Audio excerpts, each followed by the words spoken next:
गर्दी मोर्चाची मी आल्यापासून इथं एकदाही बघितलेली नाही. टाळ्या वाजवा.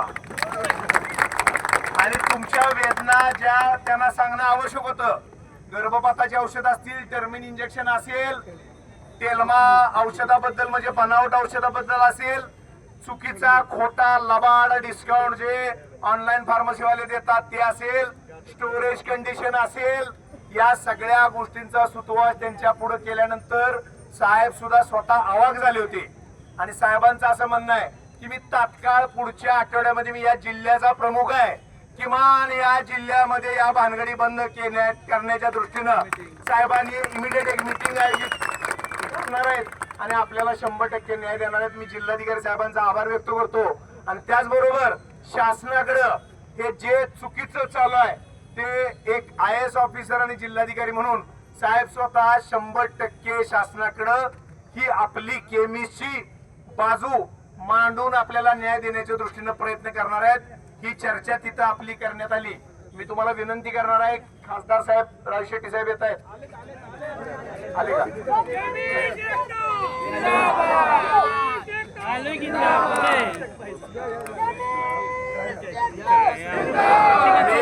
राजू शेट्टी साहेबांचा उल्लेख मला वाटतंय जेवढ्या 12 तालुक्यामध्ये मीटिंग झाल्या, लक्षपूर्वक आहे का, 12च्या 12 तालुका मीटिंग मध्ये मी राजू शेट्टी साहेबांचा उल्लेख केला होता. काय उल्लेख केला होता ते सांगतो.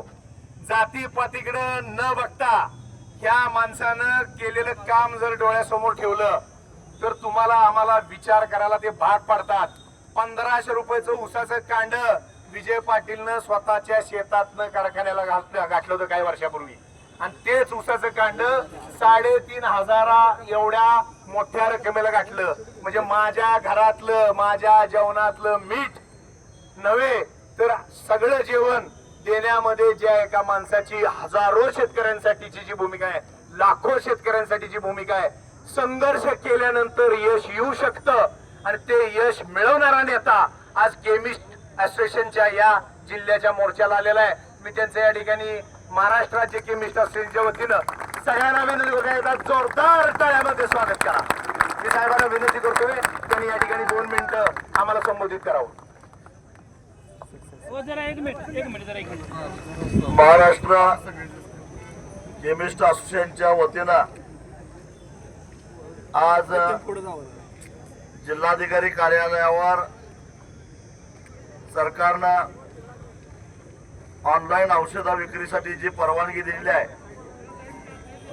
आणि त्या परवानगीमुळे समाजामध्ये काय परिणाम होत आहेत, केवळ व्यवसाय कमी होतोय म्हणून तुम्ही रस्त्यावर आलेले नाही मला माहिती आहे, तर एकूणच सामाजिक स्वास्थ्याला नख लागायला लागलेला आहे. आणि अशा पार्श्वभूमीवर याच्या विरोधामध्ये हे प्रकार तात्काळ बंद करा या मागणीसाठी आपला जो मोर्चा या ठिकाणी आलेला आहे त्याला पाठिंबा देण्यासाठी म्हणून मी तुमच्या समोर उभा आहे. हा केवळ केमिस्ट लोकांचा प्रश्न नाही आहे, हा आपल्या सगळ्यांचा प्रश्न आहे. वर करणे काही लोकांना वाटत असेल ऑनलाईन औषध मिळाल्यानंतर स्वस्तात पडतात, पैसे वाचतात, परंतु याची दुसरी काळी बाजू आपण समजावून घेतली पाहिजे. गेल्या काही दिवसामध्ये आपण बघायला लागलेलो आहे अंमली पदार्थांचा सर्रास वापर व्हायला लागलेला आहे. तुम्ही जे औषधं विकताय त्याच्यामध्ये बरेचशी औषधं अशी आहेत की ते जबाबदार डॉक्टरनी शिफारस केल्याशिवाय विकता येत नाहीत. परंतु ही औषधं जर का अशा पद्धतीनं ऑनलाईन मिळायला लागली, त्याचा ड्रग म्हणून वापर व्हायला लागला, त्याच्या पाठोपाठ त्याच्या बरोबर ना बाकीचे औषध व्हायला लागलेले आहेत आणि त्याचे दूरगामी परिणाम आता दिसायला लागलेले आहेत.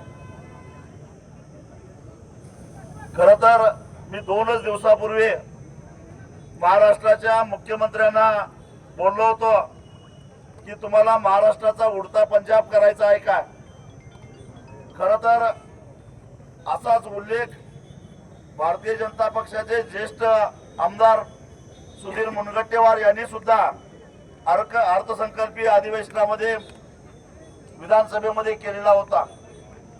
याचं कारण अहो 12-13 वर्षाच्या शाळकरी पोरांना सहजगत्या हे सगळं त्यांच्या हातात पडायला लागलेलं आहे.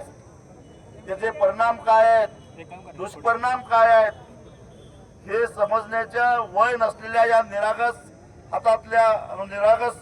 वयाच्या पोरांना आज व्यसनाच्या गर्तेमध्ये घालण्याचं काम ही मंडळी करायला लागलेली आहेत. आणि हे पोलिसांच्या आशीर्वादानं साक्षीनं चाललंय हे सुद्धा आम्ही बघतो. तेव्हा हे सगळं थांबवायचं असेल तर काही अंशी मर्यादा पाहिजेत.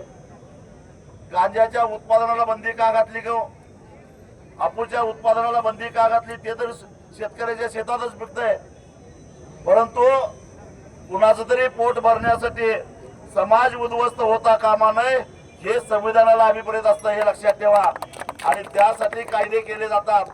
नाहीतर मग मटका चालवणाऱ्यांचं पोट ते बेरोजगार होतील म्हणून मटक्यालाही परवानगी द्या, हातभट्टी तयार करणारे बेरोजगार होतील म्हणून त्यांनाही परवानगी द्या. आणि मग ते हातभट्टीची दारू पिऊन काही लोक मरतील, मटका खेळून काही कर्जबाजारी होतील, काही लोक बेरोजगार होतात किंवा काही लोकांची उलटी जाते. म्हणून समाजाच्या स्वास्थ्याला धक्का लागता कामा नये ही भूमिका कुठेतरी प्रशासनाची असली पाहिजे. आणि मी कायदे मंडळामध्ये काम केलेला माणूस आहे. महाराष्ट्राच्या विधिमंडळामध्ये 5 वर्ष आणि देशाच्या संसदेमध्ये 10 वर्षे काम केलेला माणूस आहे. आम्हाला लोकांनी निवडून कशासाठी दिलेलं असतं, लोकांनी चांगल्या पद्धतीनं जीवन जगता यावं, शांततेनं आणि सुखानं जीवन जगता यावं अशा प्रकारचे कायदे, अशा प्रकारचे नियम, अशा प्रकारचं धोरण ठरवण्यासाठी म्हणून लोकांनी आमच्यावर 25-25 लाख लोकसंख्येच्या लोकांनी विश्वास ठेवलेला असतो. आणि त्या विश्वासाला पात्र राहून तशा प्रकारची धोरणं, तशा प्रकारचे कायदे करणं हे अपेक्षित असताना आज जे काही चाललेलं आहे ते अतिशय विदारक चित्र आज दिसायला लागलेलं आहे.